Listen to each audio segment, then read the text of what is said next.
नमस्कार। बिना देर किए चलते हैं आज के प्रश्न पर। प्रश्न है, रात में घूमने वाला के लिए एक शब्द है। रात में जो चलता है, घूमता है, उसे क्या कहते हैं? तो सही विकल्प आपका है निशाचर। आप देख रहे हैं निशाचर। तपस्वी, भ्रमणी, अचर ये शब्द उसके लिए सही नहीं है।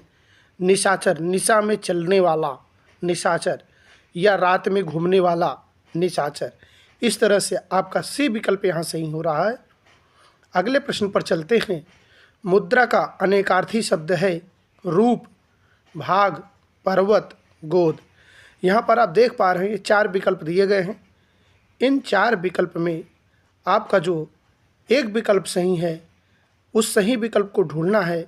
मुद्रा, तो रूप आपका सही विकल्प है। रूप आपका सही उत्तर हो जाएगा। भाग, पर्वत, गोद मुद्रा के रूप नहीं है, पर्वत भी नहीं है, गोद भी नहीं है। आपका मुद्रा जो है, मुद्रा मतलब एक आकार। तीसरा प्रश्न है, रोहन ने हॉकी खेली में कर्ता कारक का विभक्ति है। रोहन ने हॉकी खेली। यहाँ देखिए आपका ने जो लिखा गया है, ने, यह जो है कर्ता कारक के साथ होता है। तो रोहन ने हॉकी खेली, तो यहाँ ने ही आपका सही उत्तर है। तो आप कभी भी कर्ता ने कर्म को करण से, संप्रदान के लिए अपादान से, संबंध का की के रा री रे, तो इस तरह से आप कारक चिन्ह याद करेंगे तो एक प्रश्न कर पाएंगे। 2019 में पूछा गया प्रश्न है और इसी तरह के पेपर आपको 24 में भी मिलेंगे। तो आप यही समझ लीजिए, इस पेपर को आप कर पा रहे हैं तो 24 में अवश्य अच्छा करेंगे। अगला प्रश्न है, कर्ता का क्या अर्थ होता है? जो संबंध जोड़े, जो कार्य करे, जिससे काम हो, जिसका काम हो। अब यहाँ कर्ता का क्या अर्थ होता है? जो संबंध जोड़े, जो कार्य करे, जिससे काम हो, जिसका काम हो। तो यहाँ आप देख पा रहे हैं जो कार्य करे सही विकल्प था। इस तरह से आज वर्षा होगी में कौन सा काल है? आज वर्षा होगी। अब यहाँ अभी वर्षा हुई नहीं है, संभावना है। तो यहाँ आपका क्या विकल्प हो सकता है? सामान्य भविष्यकाल सही विकल्प आपका होगा। क्यों कि संभावना है, होगी, अभी हुई नहीं है, होगी।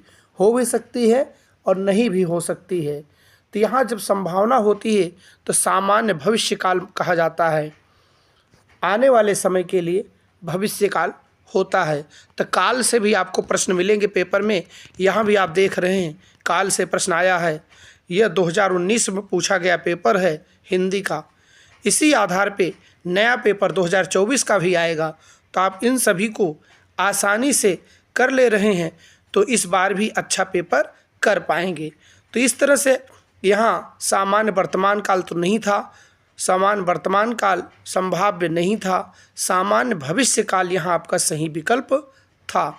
तो भूतकाल भी यहाँ विकल्प आपका नहीं था। इस तरह से आप पेपर को अच्छे तरीके से करेंगे, समझ कर करेंगे, ताकि कोई प्रश्न आपका गलत ना हो। 5वां प्रश्न है, निम्न में से सही सकर्मक क्रिया का उदाहरण।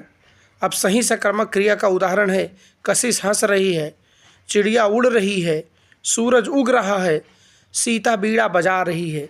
यहाँ 4 विकल्प दिए गए हैं। इसमें आप देख रहे हैं कि हंसना, उड़ना, जागना, सोना, उदय होना, अस्त होना अकर्मक क्रियाएं होती हैं। सीता बीड़ा बजा रही, यहाँ बीड़ा बजा रही है सकर्मक क्रिया। आपका सही विकल्प है सीता बीड़ा बजा रही है। इस तरह से अगला प्रश्न है, सामग्री, साम्राज्ञी क्या सही पुल्लिंग शब्द है? साम्राज्ञी, साम्राज्ञी होता है सम्राट। तो आपका सही विकल्प जो होगा सम्राट है। राजा नहीं होगा, महाराजा नहीं होगा, बादशाह नहीं होगा। साम्राज्ञी क्या सही जो है विकल्प आपका होगा सम्राट। तत्सम रूप सम्राट। पुल्लिंग यहाँ लिंग से पूछा गया प्रश्न है। इसी तरह से चिड़िया का बहुवचन है चिड़िया, चिड़ियाएँ, चिड़ियों, चिड़ा। अब यहाँ आप ध्यान से देखें तो 4 विकल्प दिए गए हैं। इसमें एक वचन और बहुवचन की बात की गई है। कब एक वचन होता है, कब बहुवचन होता है? तो बहुवचन और एक वचन का अंतर करने के लिए आप वचन संबंधी वीडियो देख सकते हैं। लिंग संबंधी वीडियो हमारे चैनल पर उपलब्ध है, देख सकते हैं। आपकी इसी प्लेलिस्ट में है। तो यहाँ पर आपको सही विकल्प लगाना है चिड़िया, चिड़ियाएँ, चिड़ियों, चिड़ा। तो आपका सही विकल्प जो है ए विकल्प सही है। आप ए विकल्प को सही करेंगे क्योंकि चिड़िया का चिड़िया हो जाएगा, चिड़िया का बहुवचन चिड़िया हो जाएगा। इस तरह से आपका ये उत्तर ए विकल्प सही हो जाएगा। तो इस तरह से आप अभी तक हमारे चैनल पर सब्सक्राइब नहीं है तो चैनल को सब्सक्राइब कर ले। हिंदी की पूरी जिम्मेदारी है कि आप हिंदी में अच्छे अंक लाएंगे। वीडियो आपको हम वही दे रहे हैं, वही प्रश्न दे रहे हैं जो परीक्षाओं के लिए महत्वपूर्ण हैं। आप हमेशा याद रखिए कि परीक्षा में जो है यही प्रश्न पूछे जाते हैं। तो चिड़िया आप जो है ए विकल्प अपना सही कर लें। अगला प्रश्न है, जो वर्ण स्वर की सहायता से बोले जाएं उन्हें क्या कहा जाता है? क्या कहा जाता है? स्वर की सहायता से उन्हें व्यंजन कहा जाता है, स्वर नहीं कहा जाता। स्वर तो दूसरे वर्णों को बोलने में सहायता देते हैं। वर्णमाला वर्णों की माला, वर्णों का समूह होता है। ध्वनियाँ वर्णों को बनाने में ध्वनियों का उपयोग होता है। तो यहाँ व्यंजन आपका सही उत्तर है। तो आपका बी विकल्प सही हो जाएगा। आप जब पूछा जाए तो इस तरह से आप उत्तर देंगे। अगला प्रश्न है, व्यंजन को स्वर रहित दिखने के लिए किस चिन्ह का प्रयोग करते हैं? स्वर रहित दिखने के लिए स्वर सहित और स्वर रहित। रहित मतलब जिसमें स्वर ना हो, ऐसा व्यंजन हलंत के साथ प्रयोग किया जाता है। आप सभी को पता है, बेसिक प्रश्न पूछे जाते हैं परीक्षा में हर समय। आप बड़े बड़े प्रश्न पढ़कर जाते हैं परीक्षा में, बहुत सरल प्रश्न आते हैं। इन सभी बेसिक प्रश्नों को आप पढ़कर अच्छा उत्तर कर सकते हैं। कोई आपसे मिलने आया है, रेखांकित शब्द के आधार पर सर्वनाम का सही भेद पहचानिए। कोई अब अनिश्चय है, सर्वनाम का भेद अनिश्चय। पक्का कोई है, कोई शब्द अनिश्चय है, प्रश्न नहीं है, संबंध नहीं, निज नहीं है। तो अनिश्चयवाचक सर्वनाम आपका ए विकल्प यहाँ आपका सही हो जाएगा। ए विकल्प ही लगाइएगा। अनिश्चयवाचक सर्वनाम है। सर्वनाम 11 होते हैं। 11 सर्वनामों को आपको याद कर लेना चाहिए। सर्वनाम से एक प्रश्न आना तय है। अगला प्रश्न है, अयोध्या सिंह उपाध्याय हरिओद की प्रसिद्ध रचना कौन सी है? तो झरना, प्रिप्रवास, प्रेम प्रलाप, अंधायुग। यहाँ पर आप देखें प्रिप्रवास इनकी रचना है और प्रिप्रवास खड़ी बोली का प्रथम महाकाव्य भी है। यह बहुत पूछा जाता है। प्रिप्रवास खड़ी बोली का प्रथम महाकाव्य भी है, इसको भी याद रखें। प्रिप्रवास खड़ी बोली का महाकाव्य, बी विकल्प आपका सही हो रहा है। तो अयोध्या सिंह उपाध्याय हरिओद को जरूर याद करेंगे, इनकी कुछ रचनाओं को याद करेंगे। प्रिप्रवास कभी भी नहीं भूलेंगे क्योंकि प्रिप्रवास खड़ी बोली का प्रथम महाकाव्य है और अयोध्या सिंह उपाध्याय की रचना भी है। इस तरह से यह महत्वपूर्ण बन रहा है। फणीश्वरनाथ रेणु द्वारा रचित उपन्यास कौन सा है? मधुशाला, मैला आंचल, मुद्रा राक्षस, मृगनयनी। तो यहाँ आप ध्यान से देखें तो मैला आंचल जो है यह फणीश्वरनाथ रेणु की रचना है। किसकी?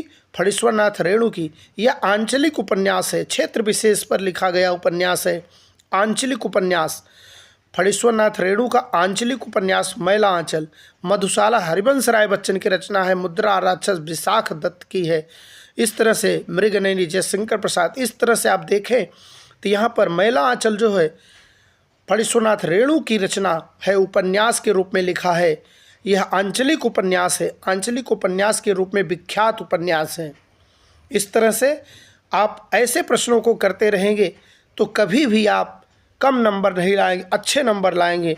हमारे चैनल को सब्सक्राइब जरूर करें, आपको इसी तरह के प्रश्न मिलते रहेंगे। इनमें से कौन सी मीराबाई द्वारा रचित रचना है?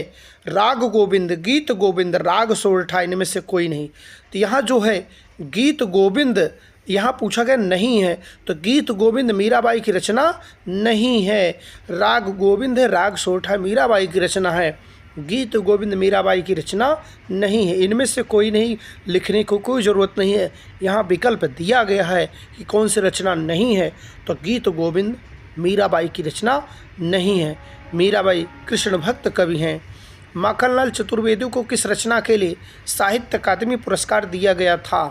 अब किस रचना के लिए हिम तरंगड़ी के लिए साहित्य अकादमी पुरस्कार दिया गया था 1955 में। तो आप लिखेंगे हिम तरंगड़ी के लिए माखनलाल चतुर्वेदी को हिम तरंगड़ी के लिए 1955 में साहित्य अकादमी पुरस्कार दिया गया था। कब लिखेंगे? 1955। तो हमेशा याद रखेंगे 55 हिम तरंगड़ी माखनलाल चतुर्वेदी। 55 बचपन, माखन बचपन में खाते थे कृष्ण भगवान, बचपन में, इस तरह 55 और हिम तरंगड़ी 55। इस तरह से याद करेंगे, कूट बनाकर याद करेंगे तो कभी भी भूलेंगे नहीं, हमेशा आपको याद रहेगा। 55 बचपन, बचपन कौन खाता था? माखनलाल।